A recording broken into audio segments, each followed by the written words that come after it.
저는 오늘 여러분과 함께 누가복음 11장을 통하여서 강청의 기도라는 제목으로 하나님 말씀 증거하기를 원합니다. 여러분의 기도는 살아 있습니까? 여러분의 기도할 때 내가 살아난다, 여러분 그렇게 느껴보신 적이 있으십니까? 아니면 목사님, 요즘 제가 기도가 참 안 됩니다. 조금 기도하다 보면은 고마 자고 딴 생각이 들고 집중도 잘 안 되고, 여러분은 어떻습니까?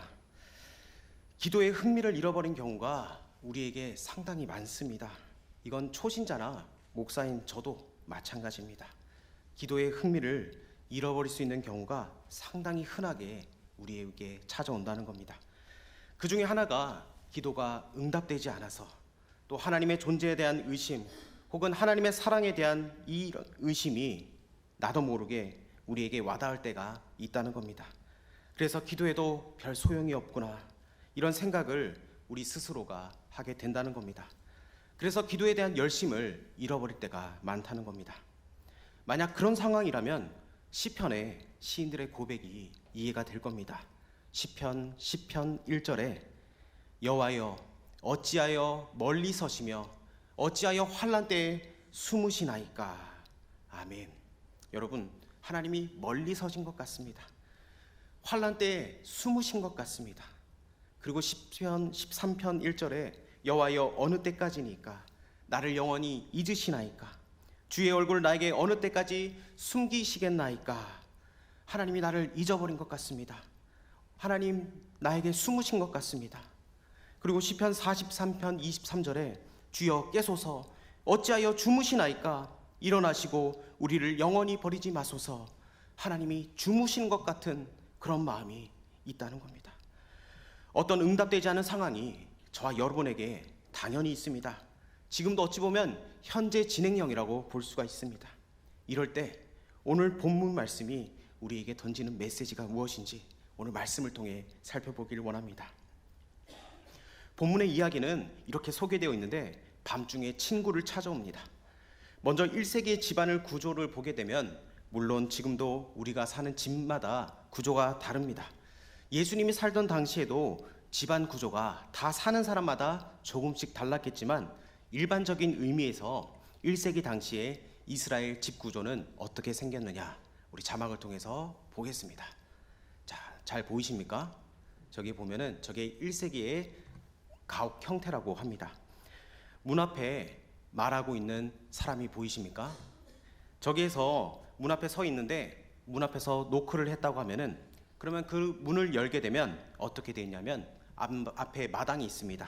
저렇게 마당에 조그마한 집안에 우리식으로 말하면 거실입니다. 거기에 보면은 또 키우는 양이나 소를 거기다가 재우고, 그 다음에 옆에 보면은 거기에 이제 음식을 할 수 있는 그런 공간들이 나옵니다. 그 다음에 사닥다리를 타고 가면은 2층에서 잠을 자게 되는 그런 구조가 1세기의 집의 구조입니다. 여러분, 예수님께서 중풍병자를 고치셨던 그 사건 알고 계시죠? 저렇게 집안에 사람들이 웅성웅성 모여 있고, 또 집안에서 소위 거실에서 예수님이 설교를 하시는데 사람들이 많으니까 그 중풍병자와 내 친구가 들것을 들고 지붕 위로 올라가서 지붕 위에 그 평평한 곳에서 진흙과 벽집으로 된 그 벽을 뜯어서 그 거실 쪽으로 오는 것이, 그렇게 상상하면 좋을 것 같습니다. 그러니까 저런 집 구조를 한번 생각해 보시면 지금 문을 두들기고 있습니다. 그러면 어떻습니까? 가축들이 거기서 자고 있지 않겠습니까? 그리고 2층에서 온 가족들이 다 저렇게 자고 있습니다. 그러니까 일어나서 내려와서 한다는 것이 쉬운 일이 결코 아닐 겁니다. 왜냐? 자는 짐승들이 깰 수가 있습니다. 당연히 먼저 들어오면 짐승우리가 있고 그 옆에 부엌이 있는데, 내려와 가지고 그 부엌에 가서 떡 3덩어리, 그러니까 빵 3개를 달라는 겁니다. 이런 걸 생각해 보면 정말 이런 것이 쉽지 않다는 생각이 듭니다. 떡 3덩어리를 달라고 합니다. 이 떡 3덩어리는 한 사람이 그 식사 양이라고 생각해 볼 수가 있습니다. 한밤중에 친구가, 그것도 남남이 아닙니다. 친구가 와서 너희 집에 떡 3덩어리 달라고 다급하게 그렇게 부탁을 합니다. 여기서 우리가 이해해야 될 것이 있는데, 이 중동 지역에는 손님 대접 문화가 있다는 겁니다. 중동에서는 지금도 손님을 극진하게 대접하고 모시는 문화가 있습니다. 그 사람이 누군지 잘 몰라도 그분들이 자기 집에 오면은 차도 주고 밥도 주고 재워주고 최선을 다해서 섬기는 그 섬김의 문화가 그들에게 있다는 겁니다. 이런 문화적인 상황을 배경으로 밤중에 친구가 와서 떡 세 덩어리를 달라고 하는데 결국에는 일어나서 그 떡을 주게 됩니다. 그런데 그 이유가 8절에 나와 있는데 우리 8절을 우리 다시 한번 더 읽어보도록 하겠습니다. 시작. 내가 너희에게 말하노니 비록 벗됨으로 인하여서는 일어나서 주지 아니할지라도 그 간청함을 인하여 일어나 그 요구대로 주리라. 아멘. 말씀해 보니까 그 간청함을 인하여 일어나 그 요구대로 주리라 이렇게 말씀합니다.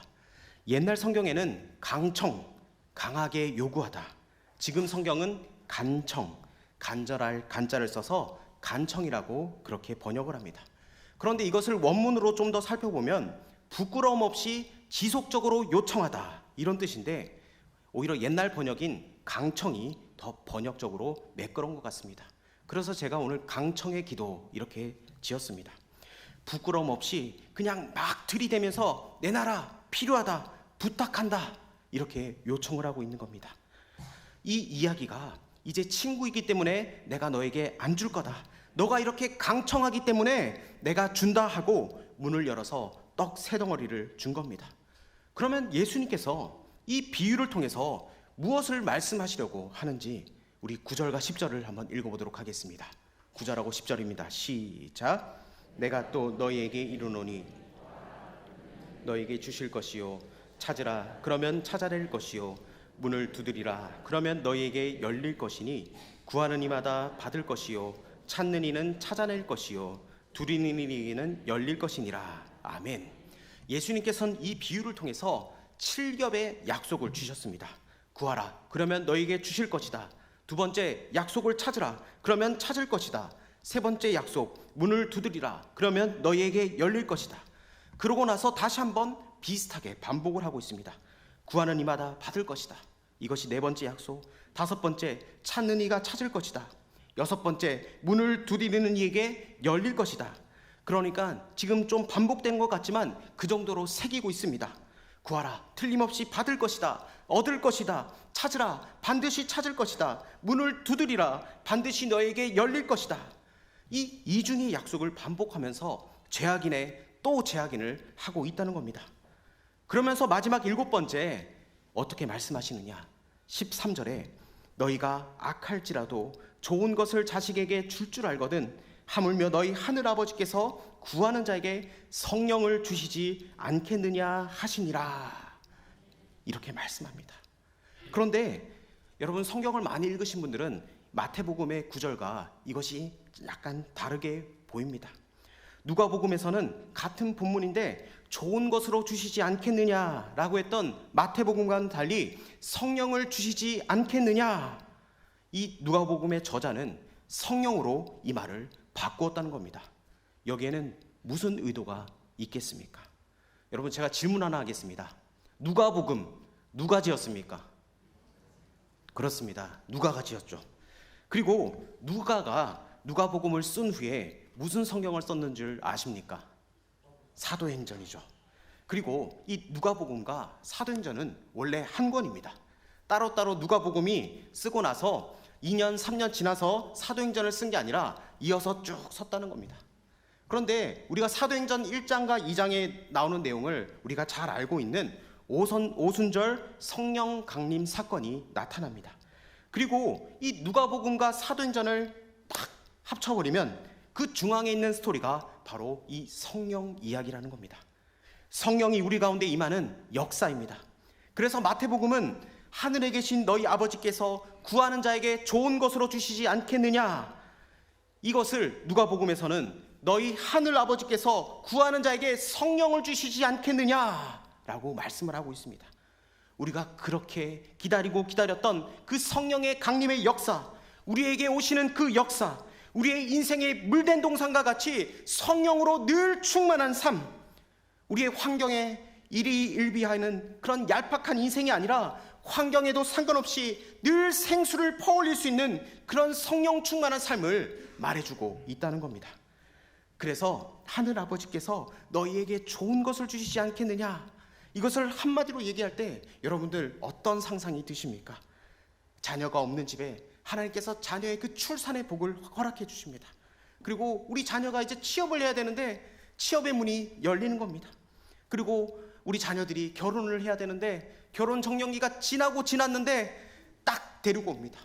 그리고 안 되던 사업이 잘 됩니다. 그러면 여러분, 이것이 좋은 일이 일어난다, 여러분 그렇게 생각하지 않겠습니까? 그것을 모아서 종합 선물 세트로 한마디로 얘기하는 것이 바로 성령을 주시지 않겠느냐, 이렇게 말씀을 하고 있다는 겁니다. 그런데 한편으로는 하나님께서 왜 기도를 들어주시지 않을까 생각하시는 분이 있습니다. 여러분이 지금 기도하고 있는 그 기도의 제목에 아직 응답이 없습니다. 남편이 예수 잘 믿기를 그렇게 기도하는 분들이 많은데 우리 남편은 아직까지, 우리 자녀들이 주님 앞에 돌아오기를 그렇게 기도하는데 우리 자녀들은 아직까지 그런 모습이 있을 때, 남들은 전도를 하면은 잘도 옵니다. 근데 정작 내 식구가 반응하지 않을 때 여러분, 그럼 답답한 마음 있지 않겠습니까? 그러니까 하나님 왜 이거를 안 들어주실까? 좀 빨리 좀 들어주시면 좋겠는데, 이런 질문을 가지게 된다는 겁니다. 이 비유를 보면 친구인 것으로는 들어주지 않아도 강청하니까 들어준다 하지 않느냐, 그러니까 집요하게 계속 문을 두드리고 귀찮아서라도 들어주시겠지, 이런 생각을 할 수가 있습니다. 이런 질문을 던지면서 우리가 생각해 볼 문제가 있는데, 시편 121편 4절을 우리 한번 읽어봅시다. 시편 121편 4절 시작. 이스라엘을 지키시는 이는 주무시지도 아니하시리로다. 아멘. 지금 우리가 읽은 이 비유에는 배경이 어떤 배경입니까? 자고 있는 한밤중 아닙니까? 한밤중에 다 쿨쿨 자고 있는데 누가 갑자기 깨우는 만큼 괴로운 일이 없습니다. 여러분 생각해 보십시오. 새벽 1시, 2시에 우리 집에 초인종을 똥딱 눌리면은 여러분 누가 반응합니까? 서로 이불에서 야 네가 가라 내가 가라 그러다가 결국 싸움하고. 여러분, 그런데 우리 하나님은 주무십니까? 안 주무십니까? 그렇습니다. 안 잔다고 말씀하시잖아요. 그리고 또 졸지도 아니하시는 분이라는 겁니다. 여러분, 기도가 무엇입니까? 기도. 이 기도는 내가 원하는 내 뜻을 이루는 수단이나 방법이 아니라 내 뜻을 하나님의 더 크신 뜻에 수렴하는 그 과정이 바로 기도라는 겁니다. 그래서 기도는 내 뜻을 관철시키는 수단이나 방법이 아니라 더 크신 하나님의 뜻에 내 뜻을 맞춰가는 과정이 바로 기도라는 겁니다. 그래서 강청, 집요하게 부끄러움도 없이 그냥 들이밀면서 강청해야 할 이유는 우리가 하나님의 응답을 받아내는 방법이 아니라는 겁니다.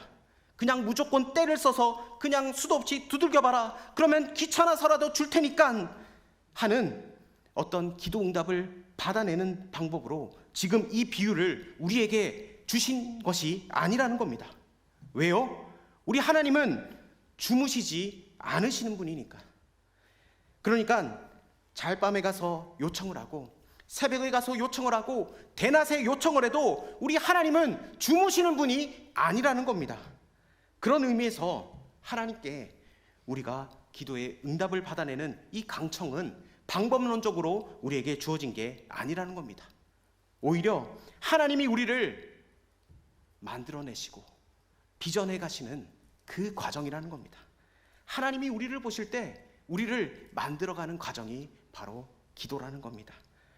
여러분이 강청을 하나 안 하나 그것을 보고 응답하지 말지를 결정하는 뜻이 아니라 강청하게 하심으로 인해서 인색한 하나님이 아니고 너그러우신 하나님이시고 좋으신 하나님이시고 주무시지도 않고 하루 24시간 언제든지 우리의 기도에 귀를 기울이면서 응답하시기를 즐거워하시는 하나님이라는 겁니다.